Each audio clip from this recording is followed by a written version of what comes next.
এই কি করো তুমি? আমার পকেটের 1000 টাকা ছিল, টাকা কোথায়? আজব তো, তোমার পকেটে 1000 টাকা ছিল সেটা নাই, এই জন্য কি আমার দোষ? তুমি কি আমাকে চোর মনে করো? এই আমার বাপ মা কি আমাকে চুরি শিখাইছে? আমি কি ভালো ঘরে জন্ম নিই নাই? তুমি ঠাস করে তোমার প্যান্টের পকেট থেকে টাকা নাই হলে আমাকে জিজ্ঞেস করো। আচ্ছা ঠিক আছে, সমস্যা নেই।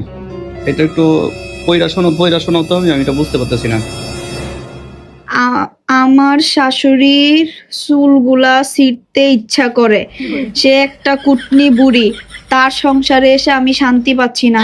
পারলে তাকে আমি বিষ খাওয়াই মেরে ফেলবো। এইগুলা কি, তুমি কি পড়াও পড়তে পারো না? আজব আচ্ছা ইসলামী ঠিক আছে, একটু শোনো। সামান্য এই পড়াটা এদিকে পড়তে শোনো। পারো না।